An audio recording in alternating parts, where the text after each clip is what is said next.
want none! You don't want none! What's going on, Tar Heel Nation? It is your favorite North Carolinian, Russ, the Tar Heel, baby. And we just got finished watching my North Carolina Tar Heels beating Memphis 84-76 in the St. Jude tip-off classic, man, out in Memphis at the FedEx Forum, bro. And it was kind of a tale of two halves, man. Carolina actually went into halftime down 39-36, and it was kind of a sloppy basketball game, to be completely honest with you. It was kind of the game that Memphis wanted it to be. Now, obviously, we didn't have the services of R.J. Davis. The last thing that I heard is that he still has that lower back contusion. We really don't know how bad that injury is, whether or not he's just being kept out for the sake of just getting healed up and everything, or if this is something that's like a really deep muscle bruise that's going to take some time to actually heal. But Carolina comes out in the second half, bro, and they just start hooping, bro. They played a lot more Carolina basketball, if you really ask me, man. I mean, first of all, you've got to start off with my stinking dude, Seth Trimble. Seth had 33 stinking points. I don't know who this kid is and where he came from, but all of a sudden, Seth is like super freaking aggressive looking for his stinking points, and he is absolutely hooping. The dude is knocking down threes. He's getting into the paint, knocking down mid-range jumpers, and then he is bringing dunks from the stinking rafters, bro. It's crazy. I don't know where this guy came from, bro. I mean, did Coach Hubert Davis, make the save of the century by convincing Seth to come out to Carolina, bro? I mean, you just can't say enough about this kid, bro. He's been stinking balling, and 33 daggum points for my man Seth Trimble, bro. He was 6 for 9, I think, in the first half, and the rest of Carolina was 9 for 24 as a basketball team. Jay Wash had 17 points himself, so it was good to see Jay Wash down there stinking hooping, bro. They tried to attack him early down there on the blocks, and he looked pretty good. He was standing up. I mean, who knows what Memphis really has, in the long run as far as somebody that can really play down low on the blocks, but I was really impressed with what Jay Wash did in this basketball game as well. And then Elliot Cadeau. Elliot Cadeau had 11 points once again, bro. 11 points, 13 assists, and he had 4 steals. Now, he had a couple of really bad turnovers at the end of that basketball game that kind of enabled Memphis to even cut it a little bit closer than maybe what it was. Probably should have been a double-digit game, but Elliot kind of made a couple of lazy passes. But as far as the whole game is concerned, EC was hooping, bro. Looked like a facilitator. He got the ball where it needed to go. And you really can't complain about, obviously, 11 and 13, bro. Those are stinking big boy numbers right there.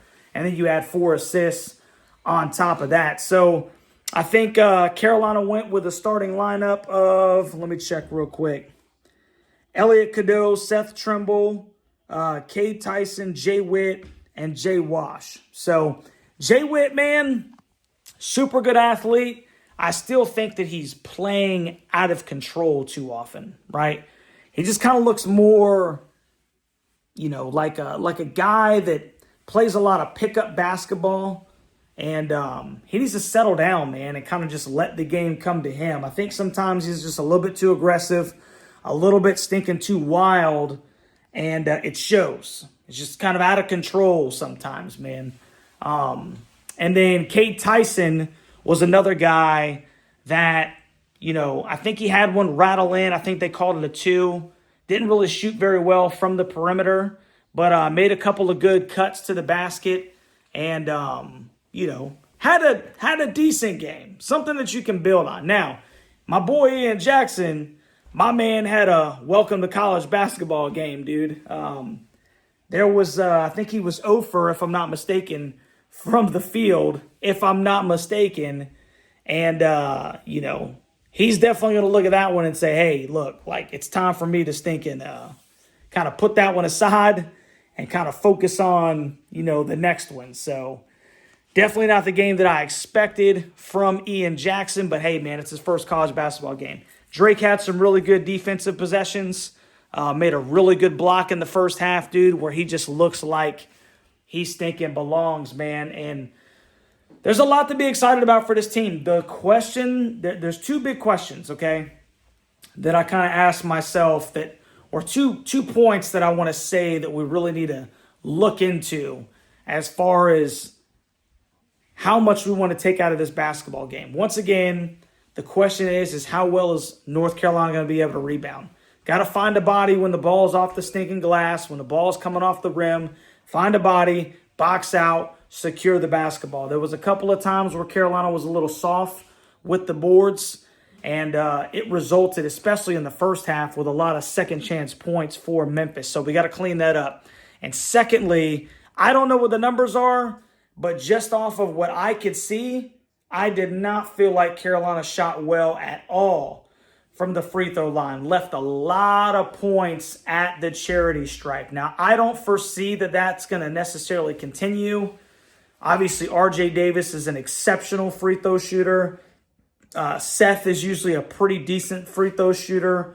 Hopefully, EC can kind of pick his up a little bit as well.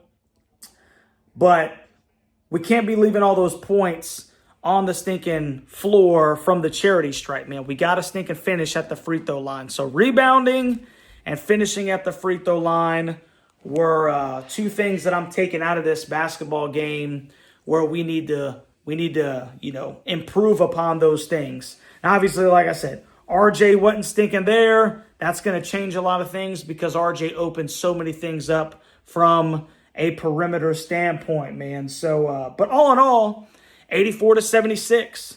And that was basically a home game for Memphis, dude. So I'll take that all stinking day.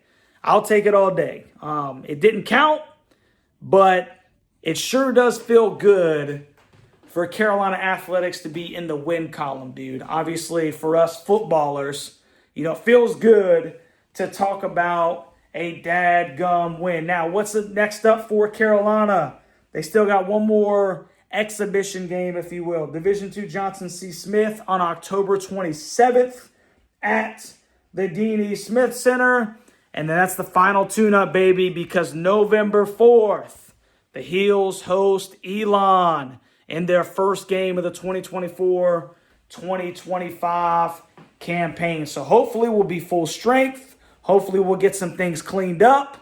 And hopefully it'll be the start of a special year, man. It was really fun. Dude, we had at one point like 300 and something people in the live chat. I cannot thank you guys enough for hanging out, stopping by, watching some Carolina basketball with me, and just enjoying being around other stinking Tar Heels, man. I had a stinking blast. I'm already supposed to be in bed right now, but I'm up because I was hanging with my stinking boys. So we got to hang out. We got to stay up, watch a Carolina win, man.